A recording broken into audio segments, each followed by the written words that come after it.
¿Cómo pasaron el fin de semana? Bien. Bueno, bien, muy bien, muy emotivo el viaje en el Tren Maya y realmente quedó espectacular este último tramo. Hicimos 6 horas de Palenque a Chetumal.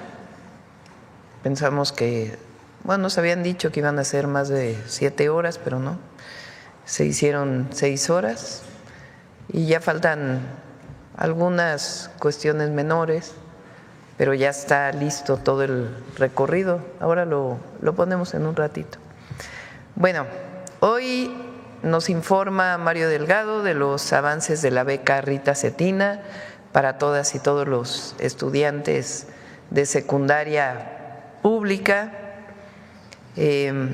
Está Citlali Hernández también, secretaria de las Mujeres, para informarnos, y lo vamos a firmar, el decreto de todas las leyes secundarias relacionadas con la incorporación de la igualdad sustantiva en la Constitución de la República. Y está el doctor Arturo Saldívar para informarnos del cierre de esta primera etapa de los inscritos, las inscritas para participar en la elección al Poder Judicial. Y vamos a iniciar con quiénes quieren los precios de Iván Escalante, así que vamos rápido, breves, concisos y precisos. Adelante, Iván.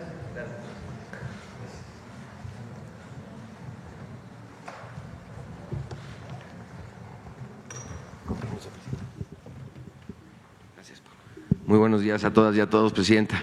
Con su permiso, ¿quiénes quieren los precios? Adelante, por favor. Iniciamos directamente con el precio de la tortilla de tortillería. Por instrucción de la Presidenta se continúa el monitoreo. Encontramos el kilogramo promedio 23 pesos con 5 centavos. Determinamos, son varios indicadores que se utilizan para este monitoreo, que sea un local fijo, que tenga una máquina de elaboración de tortilla y que expendan tortillas por kilo con una báscula calibrada. La más barata que encontramos fue en Puebla, Tortillería San Ramón, en 13 pesos kilo. Le vamos a dar una palomita. Y la más cara, Tortillería Luis Orsi, en la colonia Valderrama, en Hermosillo, Sonora, 32 pesos kilo, tache. La que sigue, seleccionamos 3 ciudades importantes, como lo hemos estado haciendo. Puebla, la más barata que ya comentamos antes, palomita. La más cara de Puebla, La Providencia, en la colonia Centro, 21 pesos kilo, tache. En Naucalpan, Tortillería La Estrella, 19 pesos, palomita. Y la más cara, en la colonia Santa Cruz, Acatlán, la tortillería con el mismo nombre, 22 pesos, tache. Y en Ciudad Juárez, Tortillería Ceilán, 20 pesos kilo, palomita. Y Tortillería se llama Villahermosa, pero está en Ciudad Juárez, tache, 26 pesos. Adelante, por favor. Ahora vamos a dar la información de cuánto cuestan las gasolinas más caras y más baratas. El promedio de la regular, 23 pesos con 97 centavos. El promedio de la premium, 25 pesos 39 centavos. Y el promedio del diésel, 25 pesos con 67 centavos. Adelante, por favor. Vamos a dar a conocer la más barata que hemos encontrado en nuestro monitoreo. Esta la ubicamos en de la marca Shell en Puebla, 22 pesos con 20 centavos. Le vamos a dar una palomita y aquí se puede consultar por cada una de las regiones que determina Pemex en su distribución cuánto cuesta la gasolina más barata por cada una de las regiones en nuestra página de internet. Adelante, por favor. La más cara de la gasolina regular la identificamos en Petro 7, en San Pedro Garza García, en 26 pesos con 65 centavos el litro, tache. Y lo mismo, pueden consultar toda la información completa en el sitio. Adelante, por favor. De las gasolinas premium, la más barata, Pemex en Coatzacoalcos, Veracruz, 22 pesos con 56 centavos litro, palomita. Y aquí todas las más caras por cada una de las regiones. Adelante, por favor. La más cara de premium, Chevron en León, Guanajuato, 27 pesos con 99 centavos, tache. Adelante. Y en cuanto a diésel, el más barato, 23 pesos con 80 centavos por litro en Valero, Puebla, palomita, aquí toda la información de las diésel más barato por cada una de las regiones. Adelante, por favor. Y el diésel más caro, G500, en San Pedro Mixtepec, Oaxaca, 27 pesos con 70 centavos litro, tache. Adelante, por favor. Vamos a presentar una nueva, esta es una sección única, vamos a dar una información muy importante para todas las personas consumidoras de telefonía celular, quienes quieren los gigas, dato por dato, giga por giga. Adelante, por favor. 97.2 millones de personas en México utilizan la telefonía móvil, lo que equivale a alrededor de 81.4% de la población de 6 años o más, y esta información es muy importante para todas y todos ustedes. Adelante, por favor. Planes de prepago, fichas o recargas de 200 pesos, ¿quién da más por tu dinero? Tenemos casos como los proveedores Telmóvil, CFE, New dan entre 40 a 15 gigas y los que menos dan por el mismo monto 3.5 gigabytes para que puedan navegar por 200 pesos. Adelante, por favor. Por una recarga o una ficha de 500 pesos, tenemos 3 proveedores que dan 100 gigas y tenemos a un proveedor que da 6 gigas nada más. Entonces es muy importante que lo consulten y que verifiquen y hagan sus comparativos. Estos precios son sin considerar alguna oferta o alguna promoción que de repente algunas de las empresas ponen por alguna temporada. Adelante. Y estos son los planes de pospago. Las únicas 3 empresas que tienen plan tarifario, los más baratos o los planes de menor costo, 164 pesos a 299 pesos y dan más o menos la misma cantidad de gigas. Y algunas empresas cobran el consumo controlado, es decir, si no te quieres pasar de lo que contrataste, te ponemos un bloqueo, pero te cobramos un poco más. Adelante, por favor. Y estos son los planes más caros de cada una de las compañías, que van de los 559 pesos a los 1,449 pesos. Movistar dice que son datos ilimitados, efectivamente, pero al momento de llegar a los 20 gigas empieza a disminuir la velocidad de las descargas. Adelante, por favor. Bien. Estamos terminando. Estos son los consejos Profeco de la semana. Consulta el monitoreo de precio de tortilla en nuestra página de internet. El precio promedio de la gasolina regular es de 23 pesos con 97 centavos y puedes consultar qué plan y qué telefónica te da más datos por tu dinero. Ahí están nuestras redes sociales. Muchas gracias, muy buenos días. Listo. Ahora, Mario, aquí.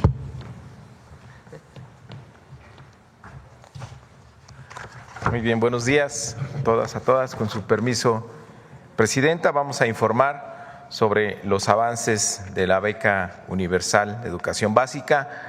Rita Cetina, esta estrategia que tiene la Presidenta de la República para que nadie se quede sin la posibilidad de ejercer su derecho a la educación.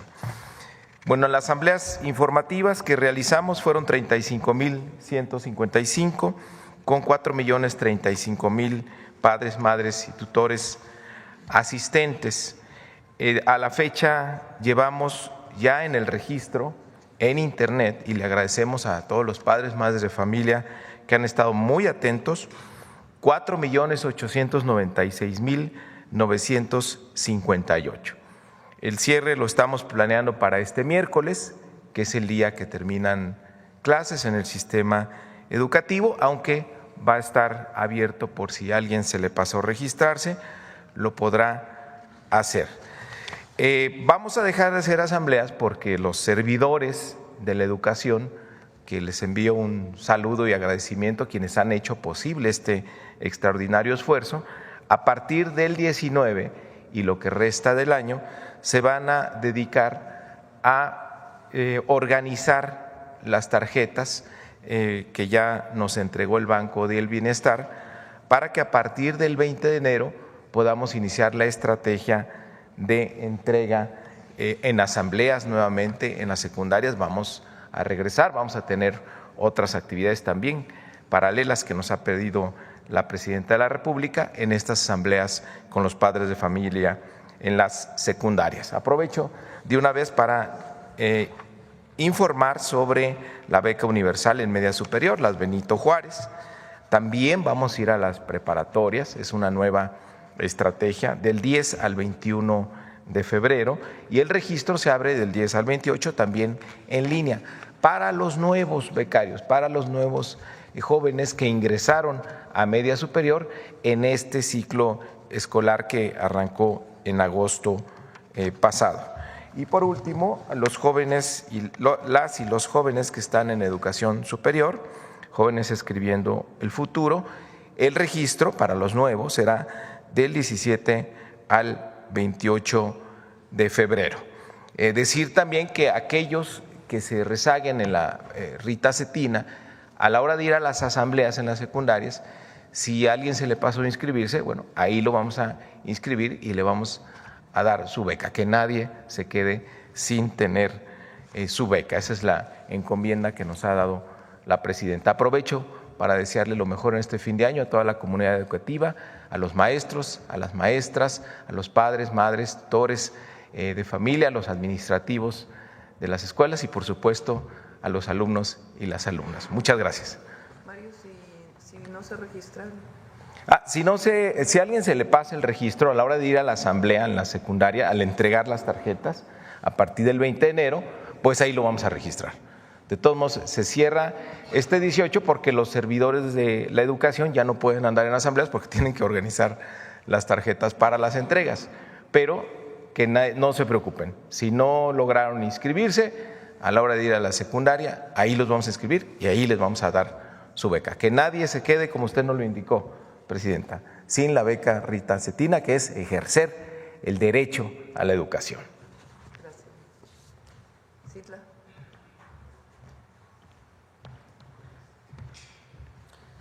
Gracias, presidenta. Con su permiso, buen día a todas, a todos.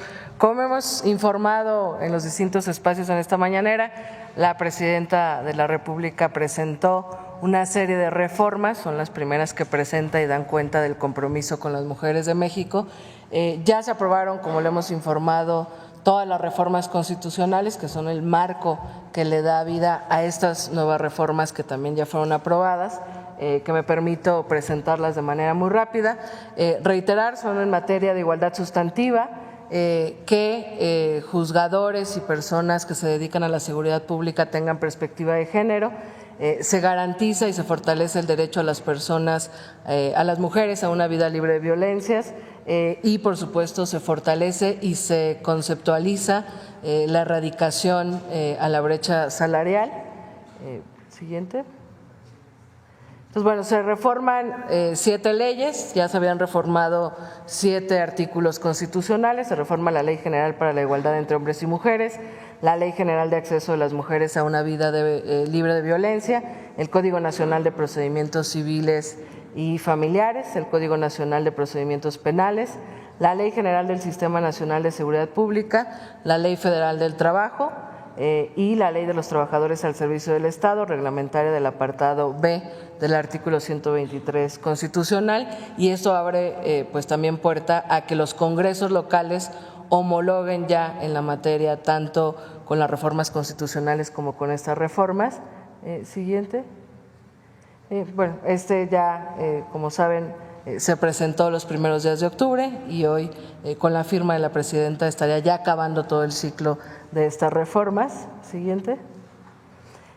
Muy rápido, en la Ley General para la Igualdad entre Hombres y Mujeres se reforman diversos artículos.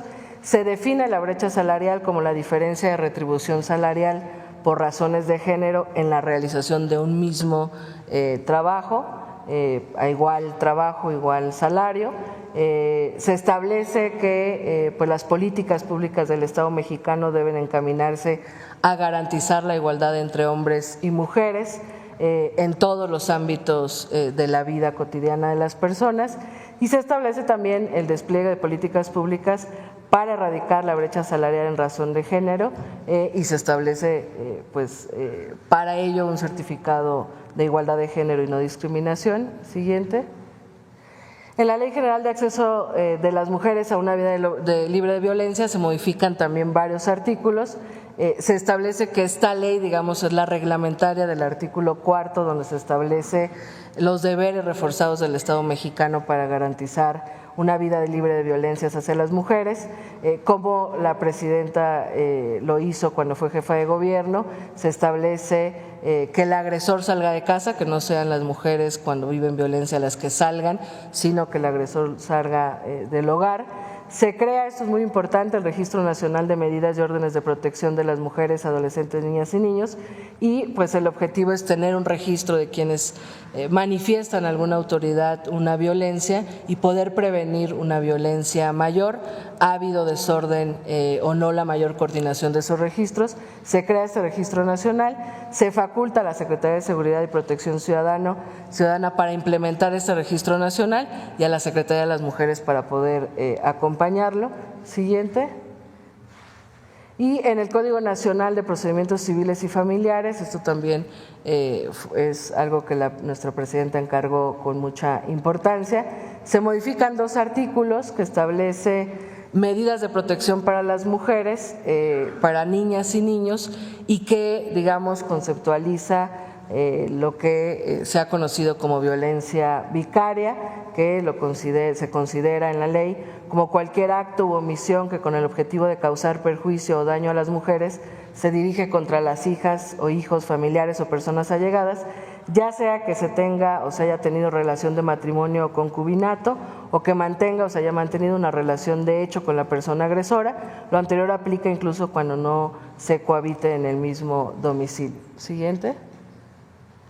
Y el Código Nacional de Procedimientos Penales, donde también se faculta a los policías, a los ministerios públicos, a atender estas órdenes de protección que se ejercen cuando una mujer pues va con una autoridad y manifiesta que ha vivido violencia.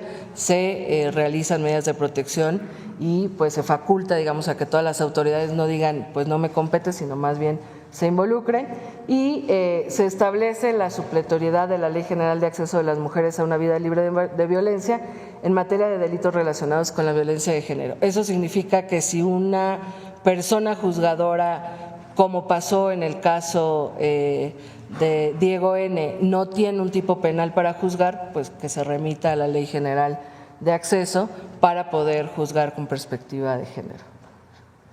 Y finalmente, bueno, pues se fortalece también en la Ley General del Sistema Nacional de Seguridad Pública esta creación del Registro Nacional de Medidas y Órdenes de Protección y la garantía de las mismas, ¿no? Me parece que son todas. Bueno, y la Ley del Trabajo, donde también ya se establece la brecha salarial. Finalmente, Presidenta, con estas reformas, con la aprobación que le da vida también a la Ley de la Administración Pública y le da vida a la Secretaría de las Mujeres, yo pienso que estamos listas para seguir cumpliendo con lo que nos has encargado. No reiterar que ya hemos estado al pendiente de distintos casos de violencia y de promoción de la igualdad, y con este marco constitucional toca a los estados también legislar en la materia, y seguiremos con lo que nos has encargado para proteger y defender a las mujeres. Les cuento. Gracias. Ernestina, ¿quieres comentar?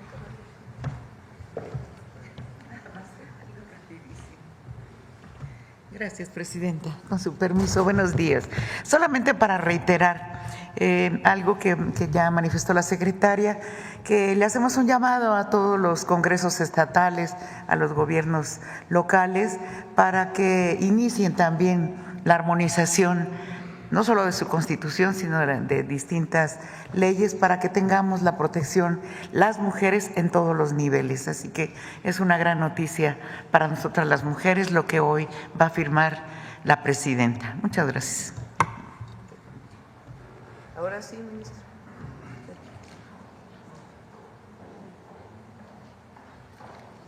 Con su permiso, presidente. Buenos días. En seguimiento de la práctica que hemos tenido de informar a la sociedad los avances que llevamos para la instrumentación de la reforma judicial, la que sigue, por favor. Hemos concluido la etapa de revisión de los requisitos de elegibilidad de las y los aspirantes. Durante esta etapa, una vez que concluyó el registro, hemos revisado los 18,744 expedientes uno por uno, con mucho cuidado, con mucha responsabilidad, para que todos y todas los que se registraron y que reunían los requisitos formales puedan pasar a la siguiente etapa. La que sigue, por favor. El resultado que tuvimos fue de 11,015 personas que cumplen con los requisitos formales para continuar en el proceso. 7,432 personas fueron descartadas porque no reunían los requisitos o no acompañaron la documentación que se exigía en la convocatoria. La que sigue, por favor. Es una gráfica donde ustedes pueden ver que tenemos un número suficiente de personas en los diferentes cargos para poder seguir avanzando en este procedimiento. Aquí pueden ustedes ver por género, por ejemplo, en la Suprema Corte tenemos 228 aspirantes, 61 mujeres, 160 hombres, 2 personas no binarias. Para el Tribunal de Disciplina Judicial, 183, 75 mujeres, 108 hombres y 0 personas no binarias, y así viene cada uno de los cargos. Vean ustedes cómo también se logró incrementar mucho el tema de género, aunque hay mucho más hombres inscritos, tenemos en principio suficientes mujeres que pasaron esta etapa. La que sigue, por favor. En esta gráfica pueden ustedes ver el número de aspirantes que están ya con requisitos de elegibilidad para cuántas personas necesitamos. Por ejemplo, para ministros o ministras de la Corte tenemos 228 personas. ¿Cuántas requerimos en principio para la insaculación? 90, de los cuales quedarían 27 para 9 cargos que se tienen que ocupar, y así para el Tribunal de Disciplina Judicial, 183 aspirantes, 50 personas para insacular, quedarían 15 para 5 vacantes en el cargo. Es muy importante establecer que en esta etapa no quiere decir que todo aquel o aquella que hayan tenido los requisitos de elegibilidad son aptos para poder estar en la lista de los 90 y ser insaculados.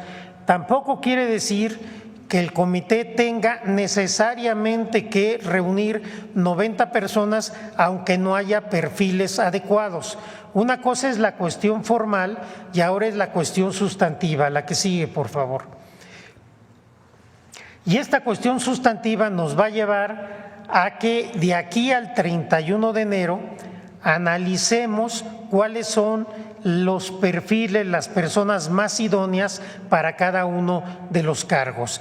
En una primera etapa, la que sigue, por favor, vamos a analizar cada uno de los que han pasado y cada una de las que han pasado esa etapa, cuál es su probidad, su honestidad, su trayectoria académica, su trayectoria profesional, su experiencia, su fama pública, el ensayo que presentaron, etcétera. Tendremos que hacer un examen muy cuidadoso para a partir de aquí poder decidir quiénes pasan a la etapa de entrevistas.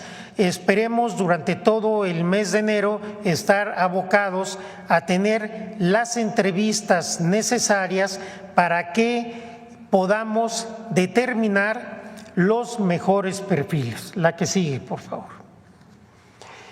Tenemos una gran responsabilidad. Tenemos que analizar en este momento cuáles son los perfiles idóneos. Este listado, como ustedes saben, se depurará una vez que pasen las entrevistas en una insaculación para que la titular del Poder Ejecutivo pueda hacer llegar la lista que ella apruebe al Senado de la República. La que sigue, por favor. Estamos trabajando con mucha intensidad. Los integrantes y las integrantes del Comité de Evaluación del Poder Ejecutivo estamos conscientes de lo que se juega en este proceso electoral de personas juzgadoras. tenemos un compromiso para arribar a un poder judicial diferente, más cercano, más humano, con mayor sensibilidad social, más honesto y que no esté comprometido con las élites económicas o con los poderes fácticos, sino con la justicia y con el pueblo de México. Nos estamos tomando esta labor con una absoluta seriedad porque sabemos lo que implica. La presidenta ha dicho que la reforma judicial es una de las reformas más transformadoras en la historia de México y así es.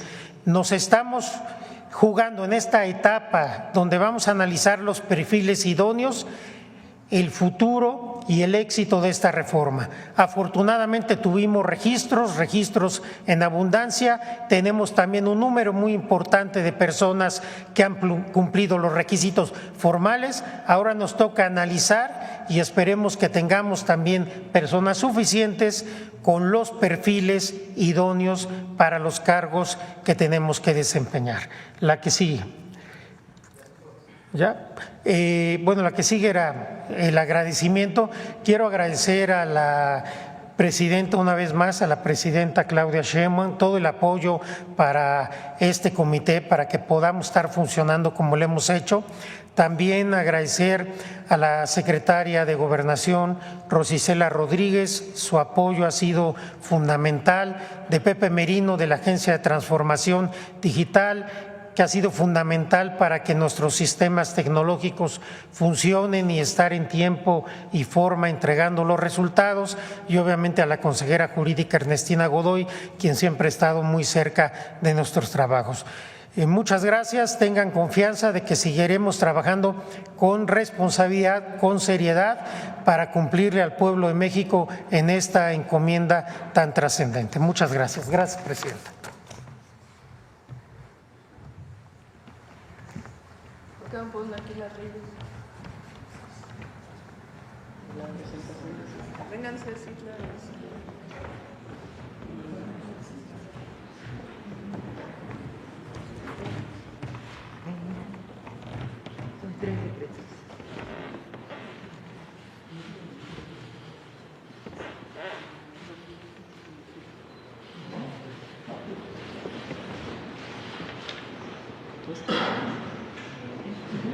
Igualdad.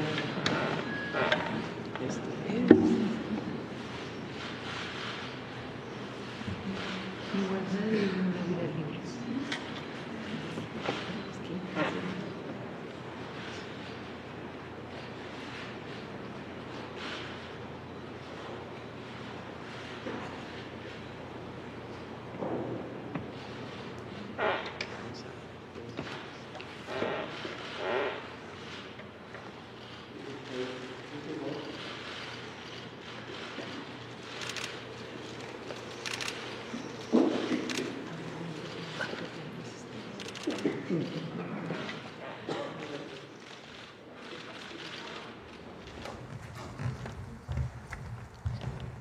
Bueno, pues esta es la información del día de hoy, muy importante. Déjalo, por favor.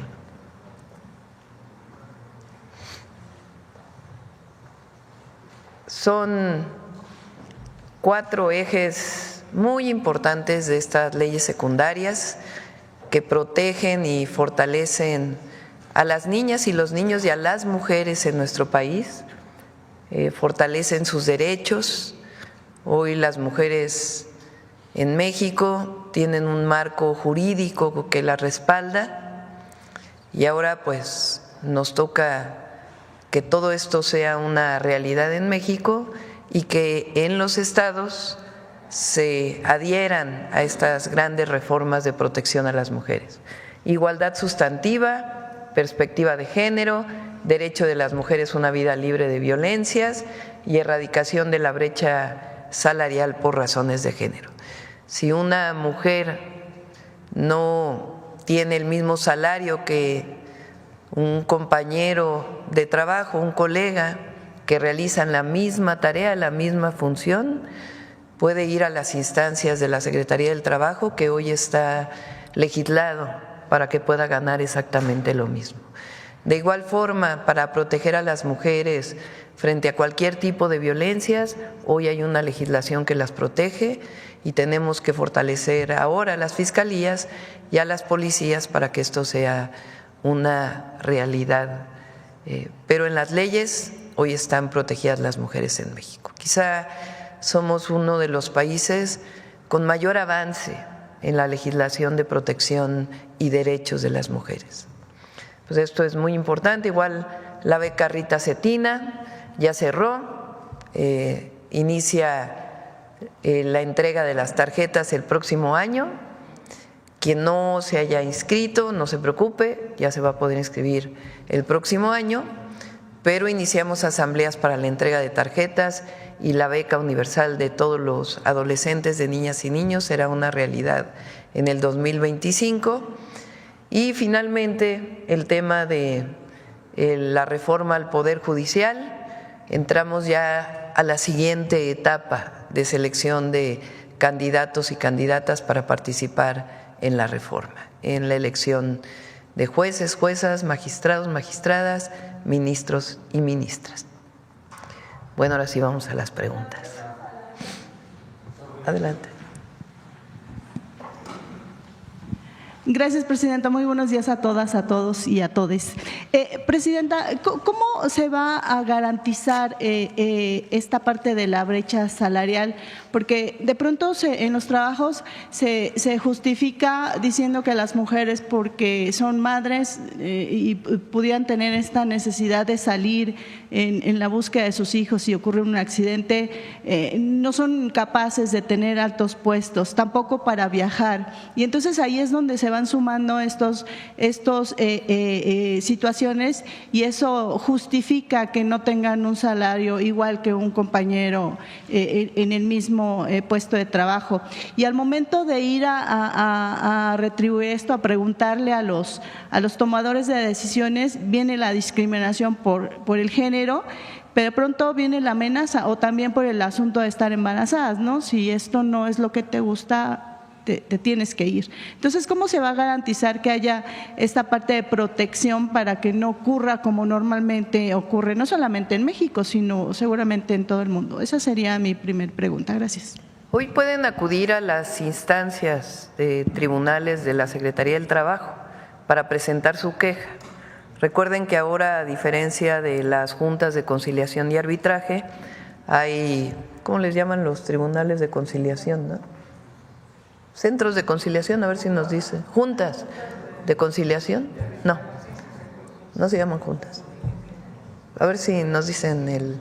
Hay una nueva legislación desde hace ya años en donde no es la Junta de Conciliación y Arbitraje, sino centros de conciliación en donde hay la posibilidad de que se resuelva mucho más rápido, porque se llama al empleador y al trabajador o la trabajadora para que se pueda resolver de inmediato sin estos tiempos larguísimos de las juntas de conciliación. Entonces, ahí pueden ir a presentar su queja, pueden hablar a la Secretaría del Trabajo Federal o a las Secretarías del Trabajo estatales.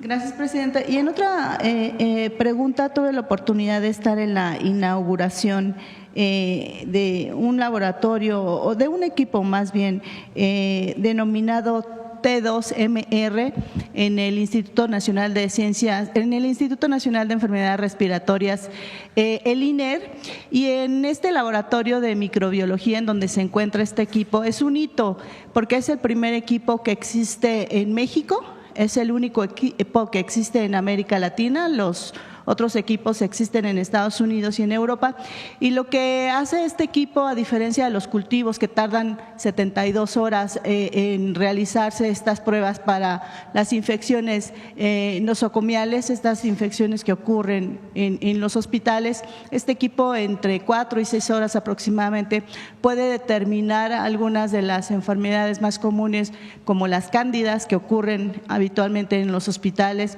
y también estas klebsielas, que hay muchas muchas, no solo la oxitoca, también la Klebsiella pneumoniae.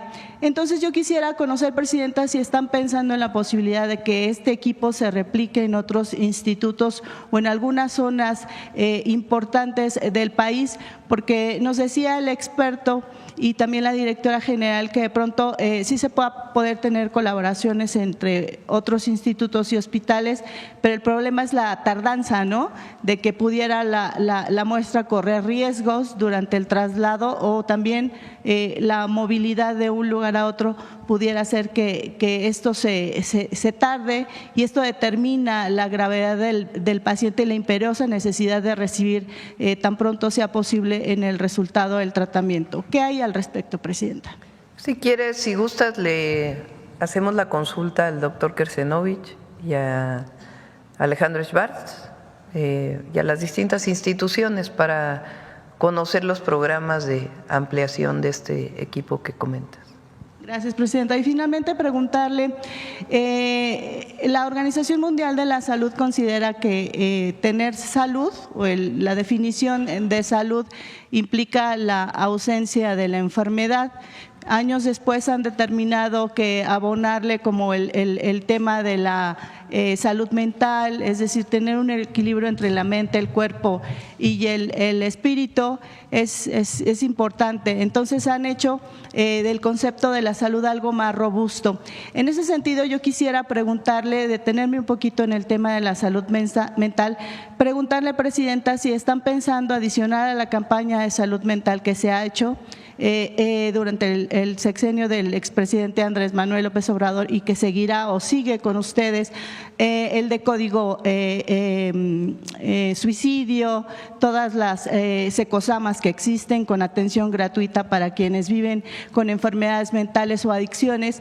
Yo quisiera saber si están pensando en hacer algún tipo de campaña para eliminar la discriminación que sufren las personas que viven con una enfermedad mental, para también ayudarle a todas estas personas a que también tienen derechos, también tienen necesidad de laborar y que no sean discriminadas por esto, que no haya estigmas al que vive con salud mental, porque estamos acostumbrados a pensar que si alguien se adolece de la cabeza o del estómago es completamente normal, pero ¿qué pasa cuando la mente enferma? Entonces son estigmatizados, señalizados y no tienen derechos, y a veces los corren de los trabajos por esto o simplemente ya no cuentan socialmente. Entonces, ¿qué puede haber al respecto? Si estarían pensando, si sería bueno, perdón el atrevimiento, para estas personas, y también pensar en el bullying. Desafortunadamente México ocupa uno de los primeros lugares en América Latina en el bullying. Entonces, no sé si sería recomendable que a la par de estas campañas pudiera sumarse algo al respecto.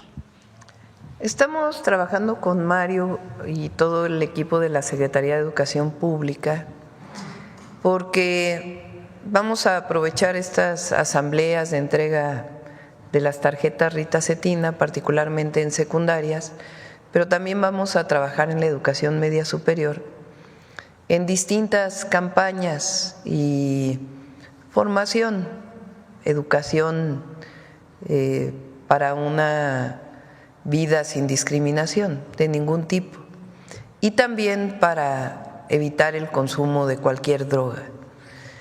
Entonces, el próximo año, el día 6, si no me equivoco, o el 7 de enero, vamos a presentar la campaña, el nuevo formato de campaña contra las adicciones. Y ahí estamos revisando, además de el tema del consumo de drogas, pues lo que tiene que ver en general con la salud mental. No necesariamente están totalmente vinculados, es decir, hay personas que tienen problemas de salud mental que no necesariamente consumen alguna droga, pero estamos aprovechando la campaña para fortalecer el sistema de atención a las personas que tienen algún problema de salud mental. Entonces, a partir del próximo año inicia todo este proceso de campañas y vamos a aprovechar también para orientar a la campaña de fomento a la lectura en el país. Es decir, son distintas campañas que se van a aprovechar a través de estas asambleas. Entonces, Si gustas, el de este martes en 8 viene, no sé si ya es 24 de este martes en 8, es 23, no me acuerdo. 24 ya, bueno, el 24 los vamos a dejar descansar. Pero después de esto ya presentamos toda la campaña de salud mental, adicciones, para la protección particularmente de las y los adolescentes, aunque no solamente.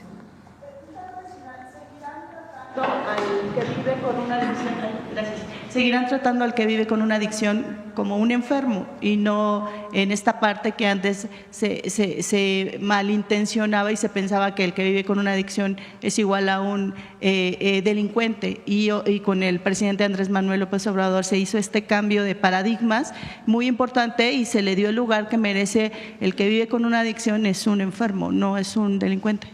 Sí, así es. Pero la orientación es al no consumo. Hay campañas que tienen que ver solo con la información de lo que produce una droga y nosotros coincidimos en que tiene que ser una orientación a que se viva sin drogas, que es lo que nos orienta a una vida feliz y no a una vida de dependencia o de incremento de adicciones, porque hay quien piensa que una droga no es tan dañina, pero se ha demostrado, y particularmente ahora en Estados Unidos, que la apertura de una droga te lleva a otras drogas. Eso que en algún momento se pensaba que no era así, hoy está demostrado que sí es.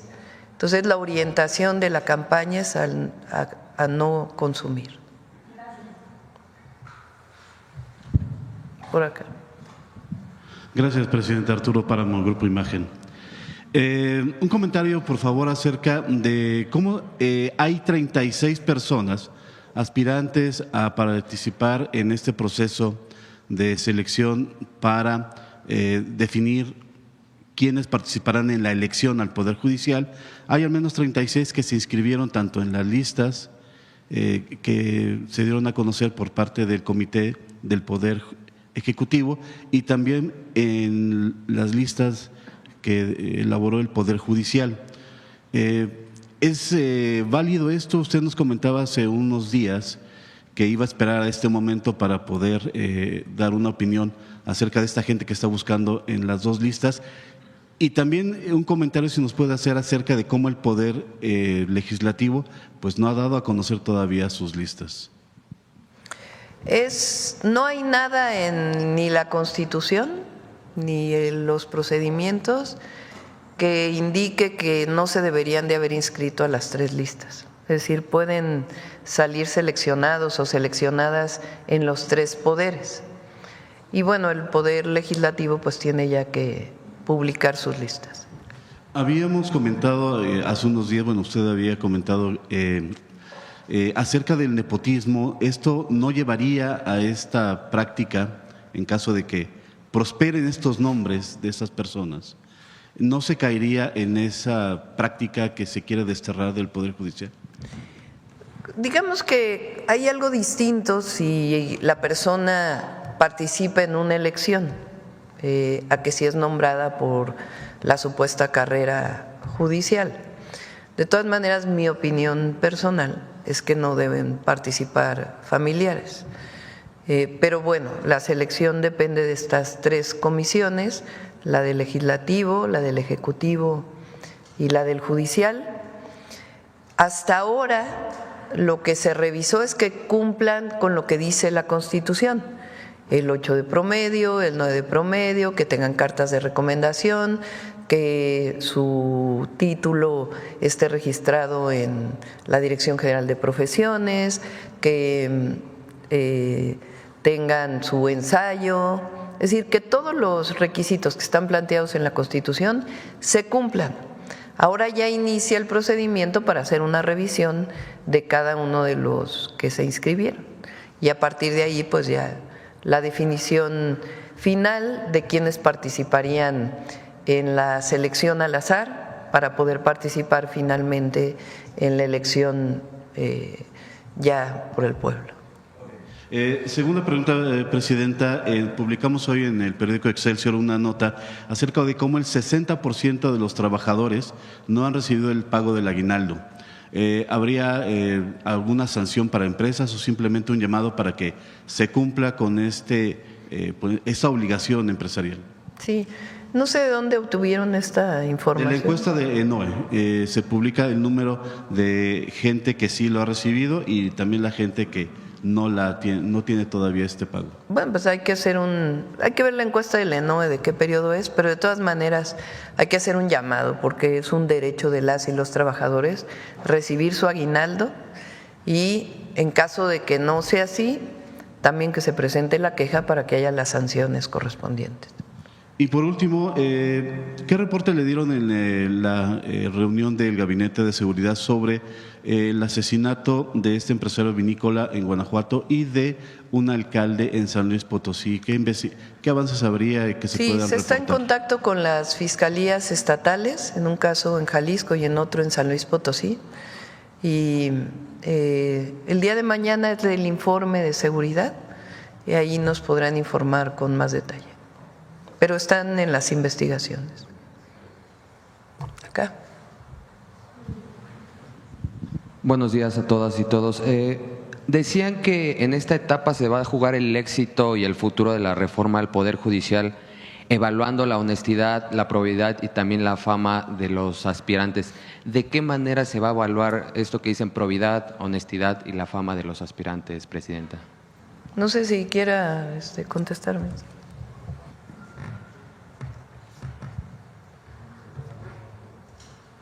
Y a diferencia de los otros comités, en el Comité del Poder Ejecutivo dejamos un espacio abierto para poder valorar con mucha sensibilidad cada una de las personas.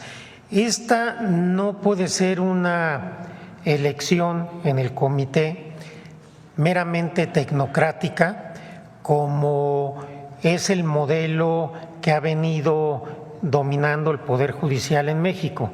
Tiene que ser un trabajo de mucho cuidado para analizar las trayectorias, la fama pública, lo que podamos saber de las personas en cuanto a su honestidad, después en la entrevista su capacidad, de tal suerte que es una labor muy cuidadosa, que no está arreglada, porque haberla arreglado hubiera limitado y a veces esos sistemas hacen que llegue quien no debe llegar. Ser un buen juez no basta saber derecho. Ser un buen juez es antes que nada ser una buena persona, ser una gente sensible, una gente que tenga empatía con el pueblo y que tenga empatía con la justicia. Ese es el gran compromiso que tenemos. ¿Cómo iremos arribando a esto? Con el diálogo, con el análisis de todos quienes integramos el comité para llegar a los mejores perfiles. Y así como ha sido hasta ahora, estaremos sujetos al juicio de la gente, de la opinión pública, y estoy seguro que daremos buenos resultados. Gracias. Gracias, Presidenta. Gracias. Presidenta, después del recorrido de ayer, este fin de semana del Tren Maya, ¿qué conclusiones saca sobre este proyecto? ¿Cuáles son los avances que se tiene? A ver si me ponen el planito de… A ver, préstame.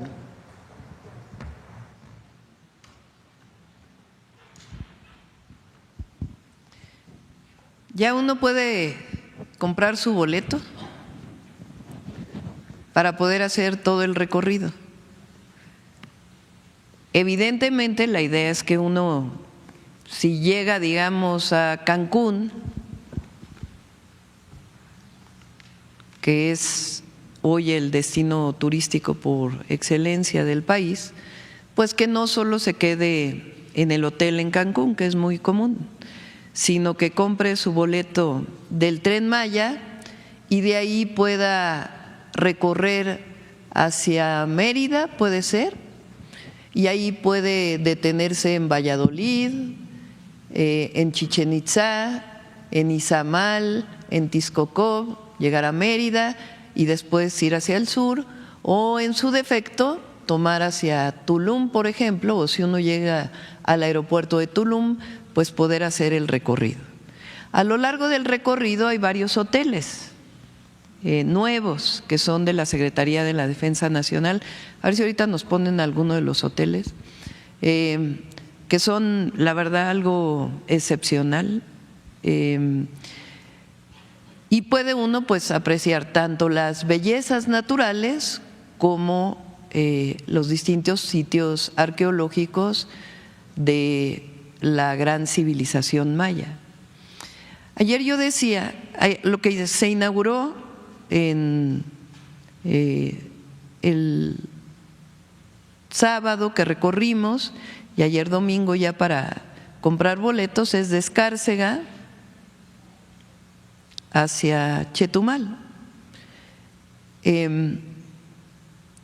Y después este tramo que ya existía, o sea, ya se podía caminar, aquí está Palenque, aquí se va a conectar el interoceánico.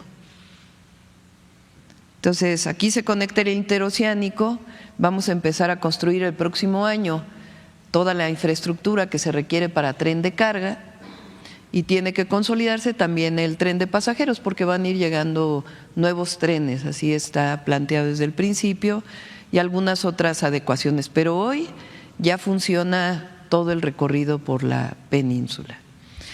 El día de ayer, a ver si tienen alguna foto de algún hotel.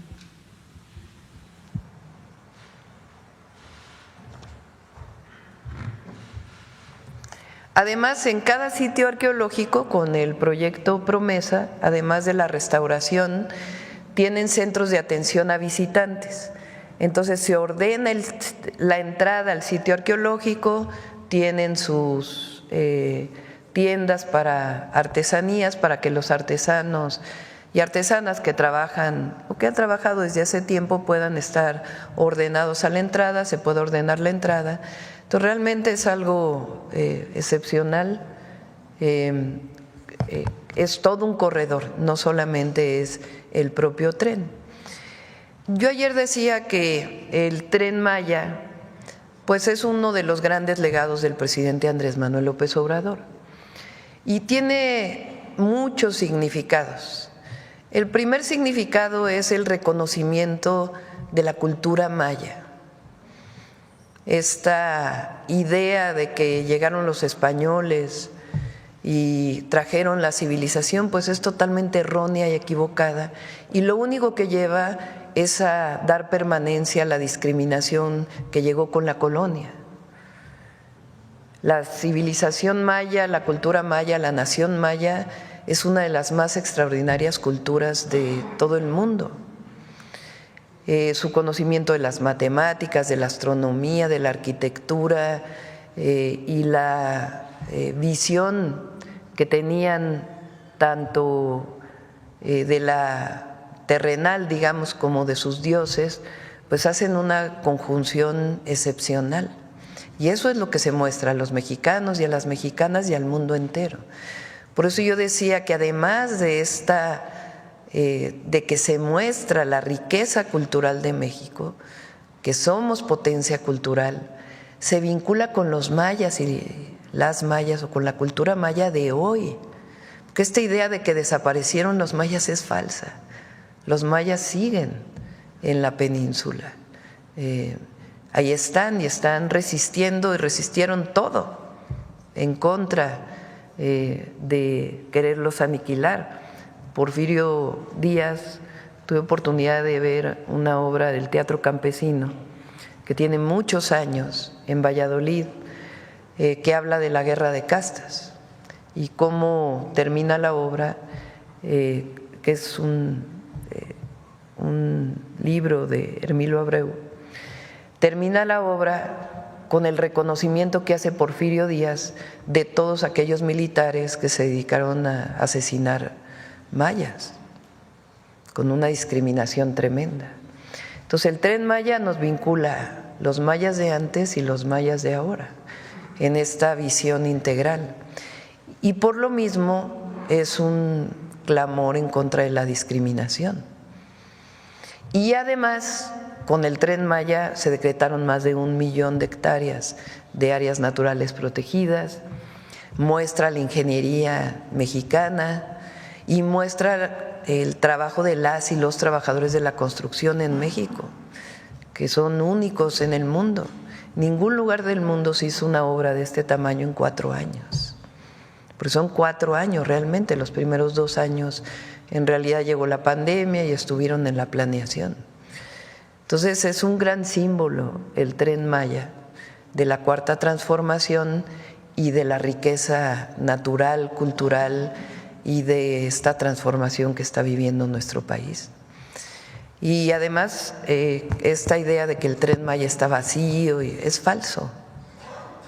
Va muchísima gente. Nos quedamos el primer día en el hotel de Chichén Itzá. Todavía no se abría formalmente y ya había huéspedes, porque anunciamos en la mañanera que se iba a abrir. Entonces es realmente una obra extraordinaria. Fíjense, ese es uno de los hoteles. Hay unos que tienen una visión de lejos, a ver si… Vamos a pedir, en enero vamos a invitar, miren nada más.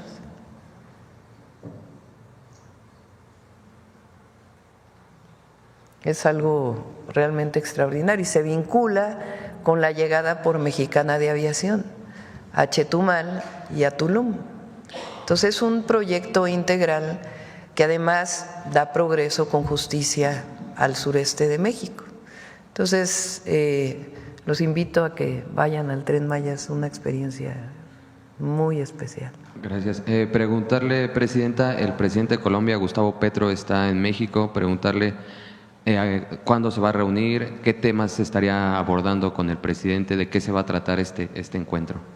Nos vamos a reunir en un ratito y yo creo que mañana informamos de qué trató la reunión. Y ya por último, preguntarle, antes de la precampaña, la presidencia hubo una gira que se llamó La Esperanza nos une. En esa gira usted hizo un llamado a la unidad después de que recibió el bastón de mando de la Cuarta Transformación y se logró avanzar hasta la elección del 2 de junio. Sin embargo, esa unidad que se llegó a ver en ese proceso electoral, pues parece que no se está dando en los primeros meses de su mandato, y lo digo por esta situación que se ha dado con el senador Adán Augusto y el diputado Ricardo Monreal, que tiene una disputa prácticamente por el tema de dinero. ¿Qué llamado le haría y qué conclusiones, cuál es el saldo que está sacando de esta disputa que está viviendo entre estos dos líderes de las bancadas morenistas? Ellos tienen claro lo que significa el movimiento y la transformación. Y este malentendido, digamos, que tuvieron, pues tiene que resolverse. Y pues no puede ser un tema de recursos el que lleve a una discusión. Entonces, pero se va a resolver. Hay unidad en el movimiento.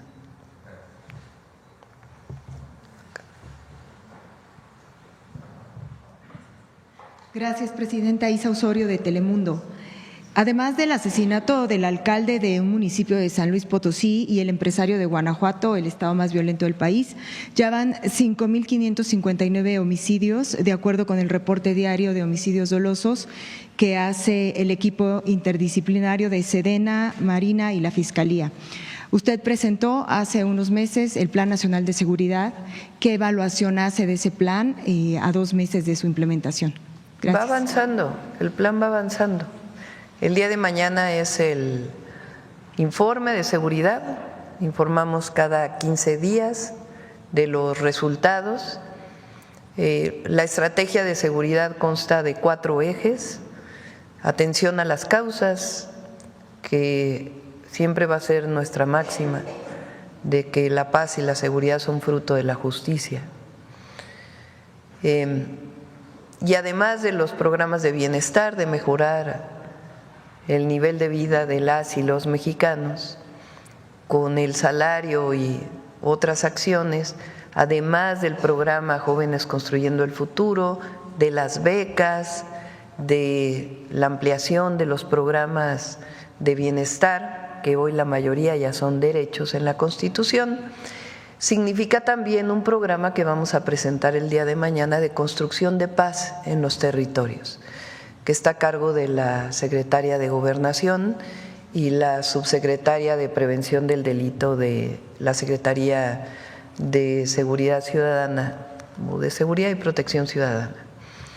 Entonces es atención a las causas, El segundo es más y mejor Guardia Nacional, el fortalecimiento de la Guardia Nacional, y pedimos recientemente en los estados que asuman esta estrategia para que a su vez consoliden a las policías estatales con mejores salarios, mejores condiciones de trabajo y al mismo tiempo la capacitación, formación y que no haya este vínculo que todavía queda en algunos lugares de delincuencia y seguridad en las policías estatales. Y después entraríamos a las municipales. Después viene la inteligencia y la investigación. Ya se aprobó la constitucionalidad de la reforma al 21 constitucional y vamos a presentar en enero la ley del sistema de seguridad pública, del sistema de inteligencia e investigación para la seguridad pública y también algunas modificaciones a la ley de seguridad. Y además estamos fortaleciendo pues todas las capacidades de inteligencia y investigación del Estado mexicano para la seguridad pública. Y finalmente la coordinación, que estamos trabajando en ello. Ya se han dado resultados en algunos lugares y vamos a seguir dando resultados en la atención a las causas y en disminuir la impunidad en México, que ese es el objetivo. Entonces, vamos a seguir trabajando. He dicho que no es un asunto de un día, pero que si lo hacemos con constancia, mucha honestidad y coordinación permanente, van a haber resultados en la disminución de los delitos. ¿Quién más?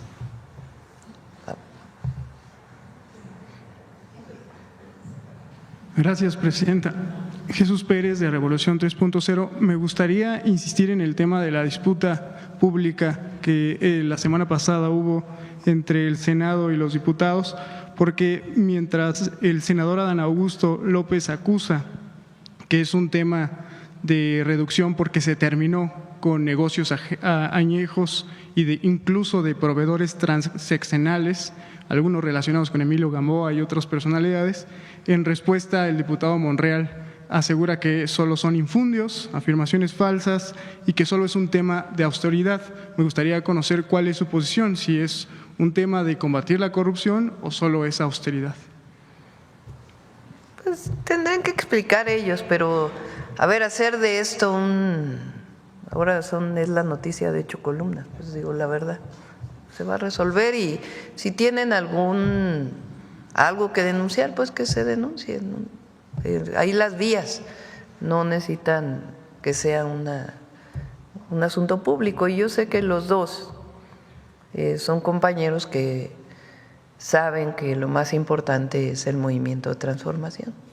Y todos los diputados y diputadas, senadores, senadoras, pues ya vienen las fiestas, hay que ir a sus territorios a informar del trabajo que realizaron, es muy importante. El trabajo más importante de los legisladores y las legisladoras es regresar a su territorio. La gente siempre pregunta dónde quedó el diputado, la diputada, el presidente municipal, la presidenta de la República que vino a pedir el voto, cuándo regresa para poder informar de qué es lo que se ha hecho. Entonces es muy importante que ahora que terminen este periodo, vayan a sus territorios, informen, descansen unos días, porque realmente fue un periodo muy productivo y eso es lo que hay que poner en alto.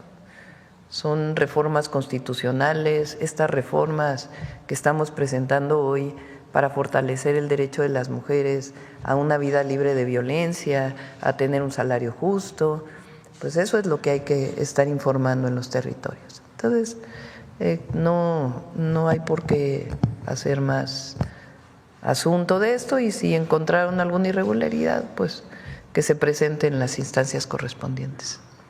Pasando a uno de los temas de la conferencia, presidenta, de los 228 personas de la lista que entregó el Comité de Evaluación del Poder Ejecutivo, hay perfiles distintos de la vida pública como María Estela Ríos, Bernardo Batis, Jaime Cárdenas, pero también por el otro lado está la exprocuradora calderonista Marisela Morales, el exsenador panista Roberto Gil Suart, el fiscal de Puebla, que acaba de entregar su renuncia para participar en el proceso, Gilberto Higuera Bernal, que fue subprocurador de Vicente Fox. De toda esta lista que me imagino ya pudo ver, ¿qué opinión le merecen estos perfiles? Y aprovechando este tema y la presencia del ministro Arturo Saldívar, hablando de buena fama, probidad y honestidad, si está listo, como lo informaron la semana pasada, para enfrentar un juicio político en el Poder Legislativo. ¿Juicio político? ¿Contra quién? Contra el exministro Arturo Saldívar, como lo anunció, bueno, así dijo el diputado Hugo Eric Flores, que está en la lista, larga lista, con Alito Moreno y otras personalidades. A ver, lo más importante aquí, y qué bueno, ¿cuánto dijeron que estaban en contra de la reforma al Poder Judicial?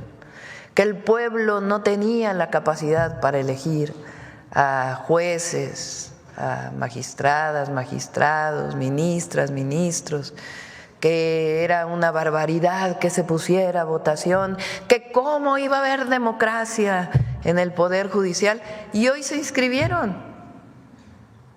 ¡Qué bueno! Ahora, ¿quién va a decidir? El pueblo. Siempre lo dijimos, con el pueblo todo, sin el pueblo nada. Entonces el pueblo va a decidir quiénes son los que deben representar al pueblo de México en el Poder Judicial para que haya justicia en el país y dejar atrás el régimen de corrupción y privilegios que todavía prevalecía o prevalece en el Poder Judicial. Entonces, lo más importante aquí es que ya se aceptó y están participando. Ahora, pues, el INE tiene que decir en su momento cómo va a ser la elección, porque pues hay muchos candidatos y candidatas que vienen a la elección. Recuerden que en el caso de la Corte se vota por todos o todas, las y los 9. En el caso del Tribunal de Justicia, ¿cómo se llama? De Disciplina Judicial, se vota por 3. En el caso de las 2 carteras que faltan de la Sala Superior del Tribunal Electoral, se vota por 2.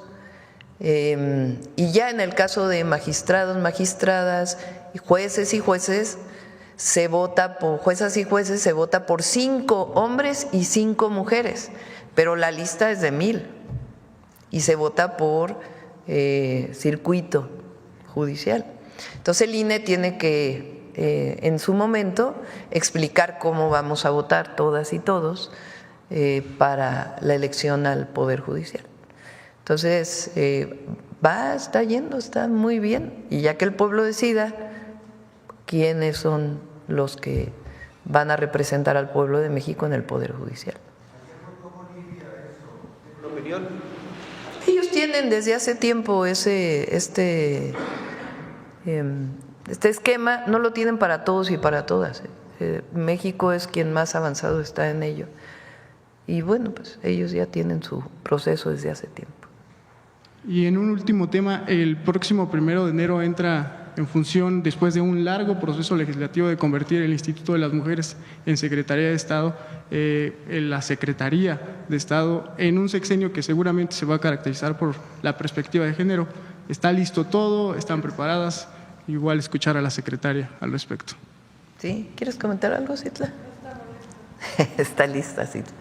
Es un buen equipo el que se está conformando en la Secretaría de las Mujeres, obviamente coordinado por Citlali, que es una compañera de primera y además que conoce el tema y tiene mucho reconocimiento de distintos grupos de mujeres, de feministas también en el país.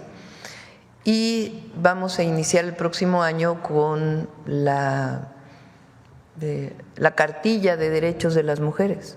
Entonces ya lo vamos a presentar para que se muestre esta cartilla que todas las mujeres tienen que tener. Ya esto está en la Constitución, esto está en la ley, ¿Cómo hacemos para que estos derechos sean válidos? Que todas las mujeres sepan cuáles son sus derechos y que sepan cómo validarlos y construir redes solidarias a lo largo de todo el país. Adelante. Gracias, Presidenta. Buenos días, Rocío Jardines, de W Radio y Teleurban.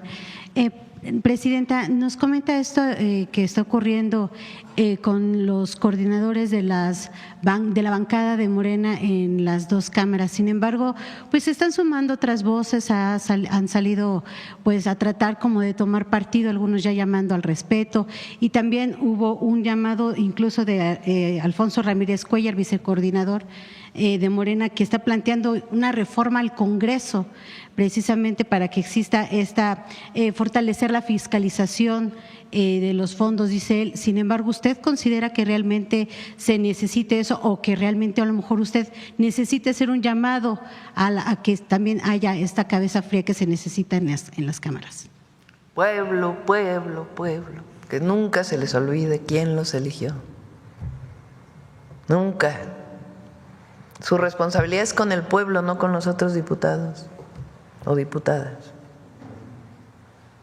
Por eso mi llamado a nuestros compañeros del movimiento es: regresen a sus territorios, no permanezcan tanto tiempo ahí en la Cámara. Digo, tienen la función de legislar, pero váyanse al territorio, ahí van a escuchar realmente las necesidades del pueblo. Y vayan a informar. Fíjense, 18 reformas constitucionales, leyes en un periodo de 2 meses y medio. Entonces hay que ir a informar a la gente, que se conozca qué fue lo que se legisló, que el pueblo esté cerca de sus diputados, diputadas, que ellos estén cerca del pueblo. Eso es lo más importante. Así no decía cuando estaba en la Secretaría de Medio Ambiente y me tocó también coordinar la construcción del segundo piso, ya ven que está este dicho que dice: se sube en un ladrillo y se marea. Hay que estar siempre a ras de suelo para nunca marearse. Pero decía un policía que era el jefe de tránsito, fue el jefe de tránsito muchísimos años, y cuando nos quedamos noches enteras ahí en la construcción del segundo piso, pues platicábamos mucho con mucha gente y él estaba a cargo de desviar el tránsito y demás, y me dijo un día: no, doctora, no se suben a un ladrillo, se suben al papel de su nombramiento y se marean. Entonces no hay que marearse, hay que estar a ras de suelo, siempre. Y lo más importante es estar cerca de la gente, siempre. No hace falta reforma en el Congreso, presidente. Pues ya que ellos lo decidan, pues, pero realmente lo importante aquí son las reformas que pasaron, informarle a la gente, regresar a su territorio. Algunos vienen de listas plurinominales, pero también pertenecen a un territorio. Entonces regresen a informar, a trabajar, a escuchar a la gente, cuáles son las preocupaciones, las necesidades, y así pues se van a liberar de cualquier mal pensamiento. Gracias, presidenta.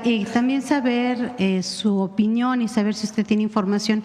Hay un caso que estamos dando seguimiento en W Radio por unas explosiones en tuberías de gas en Tamaulipas, donde la única proveedora es la empresa Engie, una empresa que es francesa, y que bueno, hay denuncias en este estado de que al parecer existe complicidad entre el gobierno estatal con esta empresa porque no se ha atendido a las personas afectadas. Fue un caso que incluso tocó el presidente Andrés Manuel López Obrador.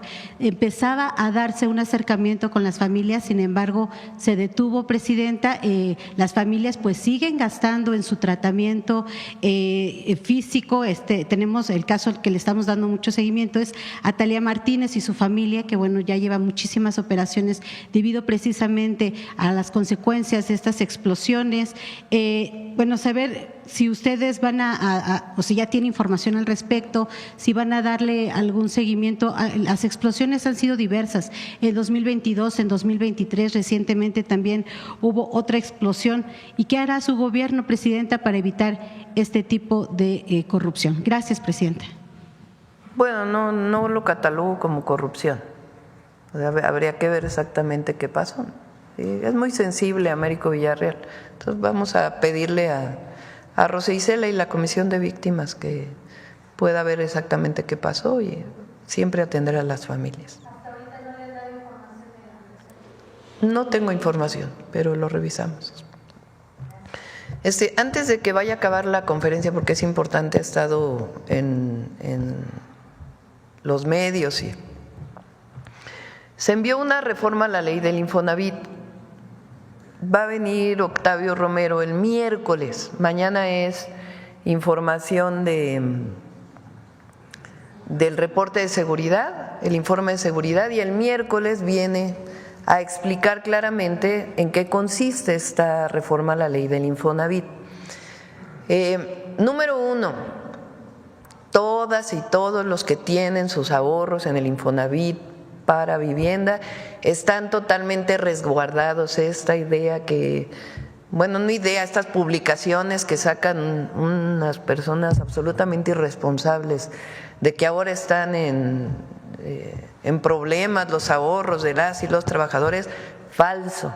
Están totalmente seguros y eso no va a cambiar. Al contrario, ya presentamos 2 acciones muy importantes de Infonavit para que gente que sigue pagando sus casas ya pueda tener sus escrituras, para que se reduzca la cantidad de dinero que estaban pagando, que cada vez aumentaba más, tanto para aquellos que lo hicieron en cierto periodo como otro periodo. Entonces, se está facilitando a las y los trabajadores el pago de sus viviendas. Y el fondo del Infonavit está seguro. Quien sigue, porque también dijeron que ahora ya Hacienda no iba a garantizar ese fondo, sigue garantizándolo, está en la ley, eso no tiene ningún problema. Hoy lo revisa la Comisión Bancaria y de Valores y Hacienda va a decir exactamente cuáles son las normas y se va a cuidar todo, porque como dan préstamos, pues tienen que tener todas las reglas que tiene los bancos. Entonces, esas normas las define Hacienda. ¿Qué es lo que se está haciendo? Equiparando su estructura orgánica a la del Instituto Mexicano del Seguro Social, que también es un organismo tripartita. El Consejo del Infonavit sigue siendo tripartita, donde participan la patronal o los empleadores, las y los trabajadores a través de su representación sindical y el gobierno. Sin embargo, en el esquema como funcionaba el Infonavit había direcciones al mismo nivel del director general de sindicatos y representaciones de empleadores. Y ahora se está equiparando al Instituto Mexicano del Seguro Social. Las razones de por qué se está haciendo esto es para la propia gobernabilidad. Ahora le llaman gobernanza muy pomposamente a la gobernabilidad de una institución. Y se fortalece la conducción. Pero las decisiones las siguen tomando los 3 sectores en el Consejo. Y también va a presentar el miércoles algunos casos del pasado de corrupciones que hubo en su momento en el Infonavit, producto de esta estructura. Ahora ya nada más les adelanto, la representación patronal que existe hoy y la de los sindicatos gana casi 2 veces lo que gana la Presidenta de la República. No, sí, pues entre otras cosas, pues no sé, hay que ver por qué están en contra. Entonces el miércoles lo va a presentar. Octavio, tiene lógica, tiene sentido, es racional, se fortalece la institución, sigue siendo tripartita, eso no va a cambiar, pero ayuda a la gobernanza de la institución y también pues al fortalecimiento, y se equipara al Instituto Mexicano del Seguro Social, y los ahorros están totalmente seguros y la Secretaría de Hacienda va a seguir vigilando el funcionamiento de esos ahorros, eso no va a cambiar. Lo aprobó senadores y ya pues están pidiendo que se explique claramente qué es lo que tiene, y pues va a haber su periodo de explicación sin ningún problema, pero es una legislación que va a ayudar al Infonavit.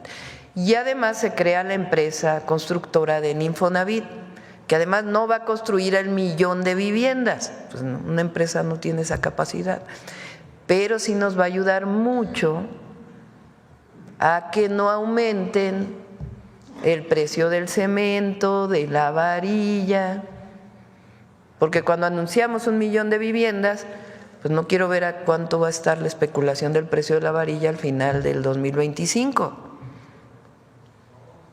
Entonces, no, lo que queremos incluso es que haya, por ejemplo, compras consolidadas de cemento a todas las empresas del cemento, de varilla, de tal manera que aunque participen empresas privadas, locales, en la construcción de la vivienda para el Infonavit, pues esté garantizado que no va a subir de precio las viviendas por los insumos. Entonces, un plan integral que fortalece al Infonavit, se mantiene lo tripartita, se mantiene su vigilancia por la Secretaría de Hacienda, pero le da gobernabilidad al Infonavit y también quita cualquier asunto que tuviera que ver con corrupción, y se va a transparentar todo para que no haya problema. Entonces el miércoles viene Octavio Romero a explicar con todo detalle la nueva ley del Infonavit.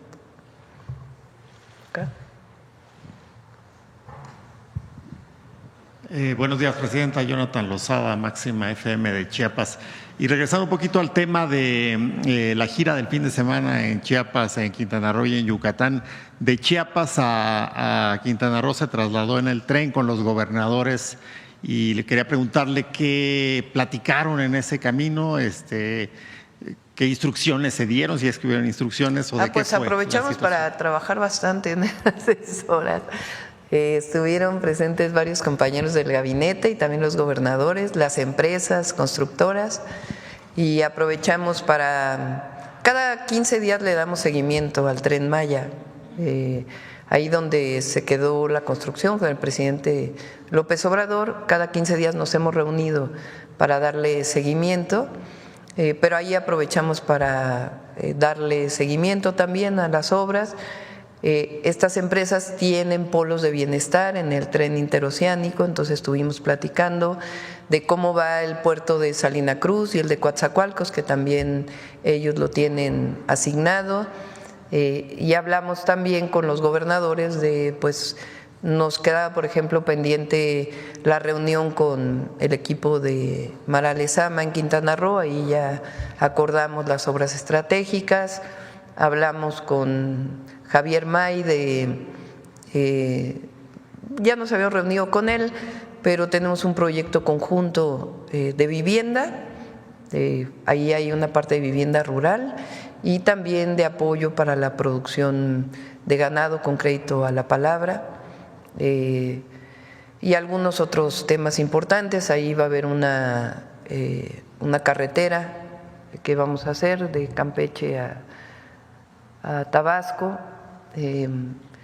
Hablamos también con Eduardo Ramírez, que lo habíamos visto en Chiapas, pero todavía estaba Rutilio, entonces no habíamos tenido oportunidad de hablar de los proyectos estratégicos. Él quiere hacer pues esta carretera que tiene muchísimos años buscando que se haga, y él pues ya ha llegado a acuerdos con las comunidades que atraviesa el estado. en fin, otros proyectos importantes. Entonces, aprovechamos las 6 horas ahí para trabajar. Gracias, presidenta. Y con respecto a eso, bueno, el viaje, la visita, pues estuvo llena de símbolos, de celebración, de fiestas, símbolos por lo que mencionó, celebración por lo que implica desarrollo, restitución de derechos, respeto a la naturaleza. Y a manera de reflexión comento esto: hacia el año 700 después de Cristo ocurrió una catástrofe. Muchos sitios arqueológicos en el área maya fueron abandonados debido a un cambio climático global, a la deforestación, a la alta sobrepoblación y a conflictos sociales y políticos en medio de una gran sequía. Lo comento de manera de reflexión porque de alguna manera la historia se repite y hay elementos que coinciden mucho con lo que vivimos actualmente. Entre estas ciudades abandonadas está Palenque, patrimonio de la humanidad por la UNESCO y que hoy tiene pues un nuevo florecimiento, lo vemos de esa manera. El Tren Maya, de hecho, y la construcción del Parque Ecoturístico La Selva, pues son ejemplos de que las comunidades pues no se encuentran olvidadas. La historia en ese sentido nos da la oportunidad de ver al pasado como un laboratorio donde podemos analizar, comprender e incluso encauzar el devenir histórico hacia nuevos horizontes más amigables con el medio ambiente, por ejemplo. La naturaleza, considero, no es algo ajeno a la cultura, va de la mano y se interconecta con ella. Me pregunto en este sentido, a propósito del Parque de la Ceiba, ¿cuántas historias y generaciones de hombres y mujeres e infancias vieron pasar y caminar las ceibas en el área maya? Vale la pena mencionar, por ejemplo, que la ceiba, este árbol sagrado de la cultura maya, árbol de la vida, alcanza a vivir hasta 500 años aproximadamente. Y quiero obsequiarle un libro, presidenta, que publicó recientemente el Instituto Nacional de Antropología e Historia. Lo escribió mi hermano Josué Lozada, que usted lo conoció en Chiapas. Un día le regaló un jade, por cierto. Él es doctor en arqueología. Se llama Arte Rupestre en la Casa de los Dioses, Paisaje y Peregrinaciones de las Lagunas de Metzabac. Y me parece muy interesante porque, bueno, los diálogos que yo he tenido con mi hermano, que además estoy muy interesado en el tema, este es el libro, él retrata, si me permite, presidenta. Muchas gracias. Gracias. Si me permite, presidenta, normalmente la historia de lo que se ha hecho con relación a los estudios de las comunidades prehispánicas están muy enfocadas en las élites, ¿no? En los religiosos, en cómo se enterraban a los antiguos gobernantes, pero poco se ha escrito con relación a la gente, al pueblo, a la gente común. Y hay coincidencia con lo que pasa en este momento histórico de México, ¿no? El atender y ver al pueblo y a su gente. Este libro recoge esa parte, estos estudios de las inscripciones rupestres, que de alguna manera, me lo decía mi hermano, es como si hoy en día viéramos los periódicos, la televisión y las redes sociales, esos elementos rupestres que están ahí. Y me parece pues que es importante y fundamental que la cultura maya esté puesta y esté siendo puesta nuevamente en el centro también de la reivindicación de las culturas pues de México.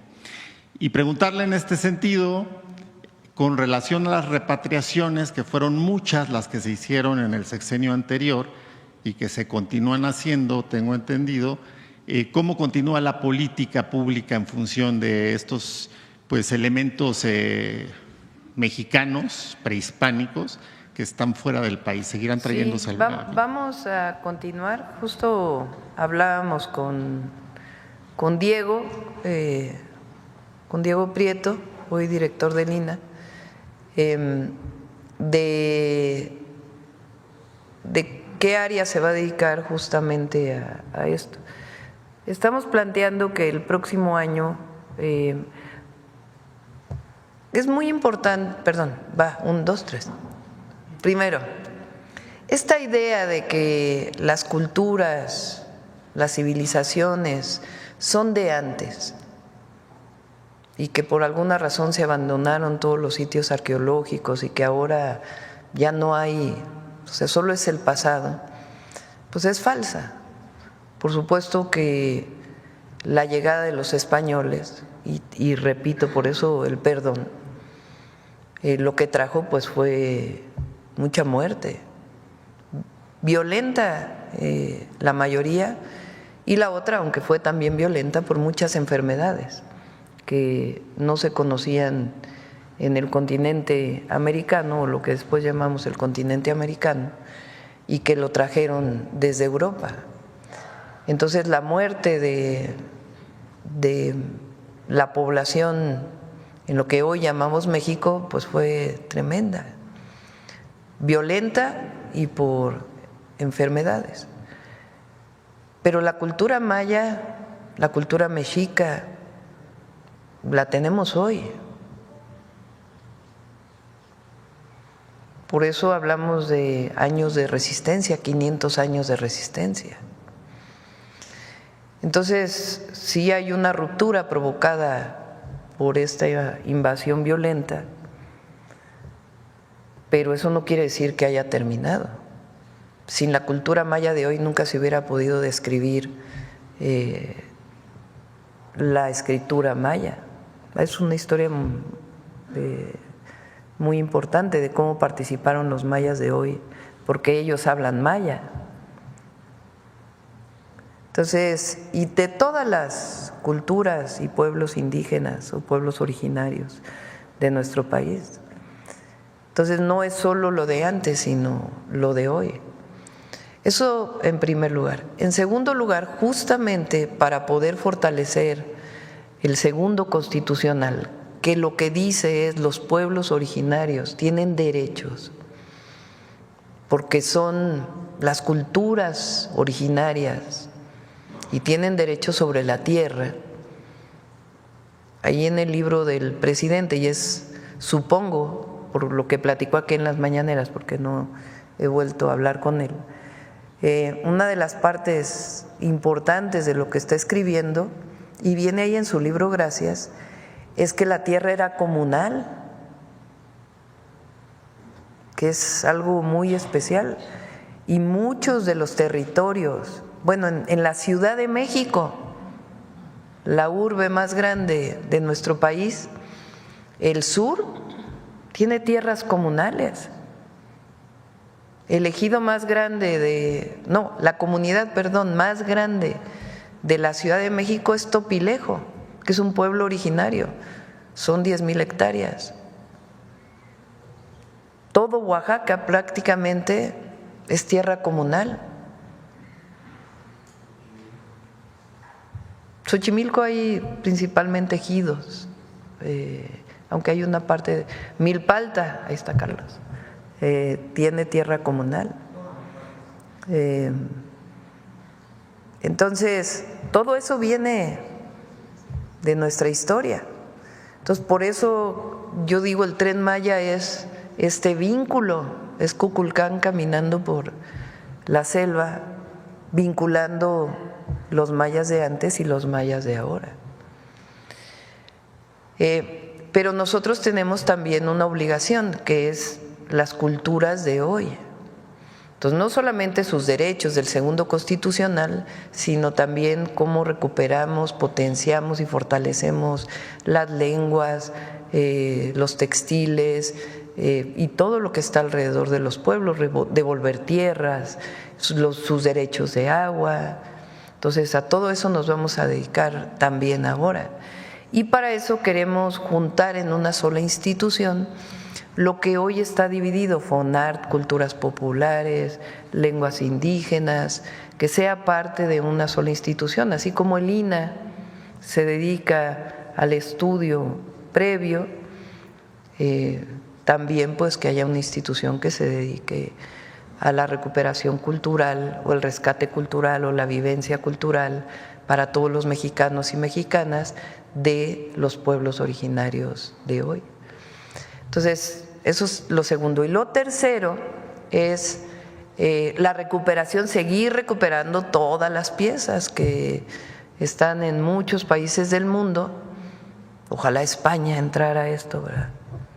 De regresar a México pues muchas de las piezas que en algún momento se llevaron. Entonces, por eso digo que el Tren Maya pues es un simbolismo de todo esto, en particular para los mayas. El gobernador Eduardo Ramírez anunció justamente en este evento que, como lo mencionaba usted, ya son 28, 29 comunidades con las que ha dialogado para la construcción de esta carretera Palenque Ocosingo-San Cristóbal. Y es parte del segundo constitucional. Quería preguntarle también con relación a los demás estados del sureste. Ahora anunciaba usted la posibilidad de una vía más. ¿Qué dicen los gobernadores al respecto, el reporte que le han dado de estas pláticas con comunidades indígenas? Bueno, ahora es obligatorio. Sí. Esta carretera de Palenque a San Cristóbal, pues tiene muchos años queriéndose hacer, pero pues tienen que participar las comunidades. Y Eduardo, el gobernador, lo que ha planteado es que no solo participen con su asamblea diciendo sí, sí estoy de acuerdo, sino que participen en la administración de la carretera. Esa es, digamos, la novedad. No sé si ya dije algo que Eduardo no había dicho, pero en eso estamos trabajando para que pueda desarrollarse la carretera y depende pues de las comunidades, de que en efecto estén de acuerdo en que la carretera se lleve a cabo. Y él pues tiene mucho conocimiento de su estado y ya ha ido avanzando en muchas asambleas que tienen que aprobarlo y al mismo tiempo quiere hacer una consulta indígena y popular para poder conocer qué es lo que piensan las y los chiapanecos y particularmente quienes viven en este recorrido de la carretera. Bueno, ya cerramos porque ya son 9:20. A las 10. Vamos a cerrar con un especial del humanismo mexicano. Un 12 de diciembre de 1979 se produce un hecho fundamental en la recuperación de la castigada democracia en México. Se forma el Frente Nacional contra la Represión. Cerca de 50 organizaciones se reúnen en un clima político en el cual hay cientos de casos de desapariciones, asesinatos y torturas por motivos políticos. Originado en el Comité Eureka, estas organizaciones que conduce de una manera muy beligerante Rosario Ibarra de Piedra, va a convertirse en el centro focal señalando con el dedo índice caso tras caso, tras caso, tras caso de violaciones monstruosas a los derechos humanos. Doña Rosario está personalmente involucrada por la desaparición de su hijo Jesús, pero las familias, los supervivientes, ponen sobre la mesa algo clave, que es cómo puedes pensar en una democracia donde está operando un aparato policíaco, político, represivo, militar, sin límites para la destrucción, el asesinato, el secuestro. Se cumplen estos días, se cumplen el aniversario de un instrumento que permitió a la población de este país confrontar, denunciar y resistir ante esta lacra que se había vivido en el pasado. Que sus ideas estén presentes siempre en el pueblo porque luchaban por eso y seguiremos gritando y queremos que tengan esa esperanza nuestra. ¡Vivos los llevaron! ¡Vivos los queremos! Muchas gracias a todos y a todas. Nos vemos mañana. Gracias por el libro.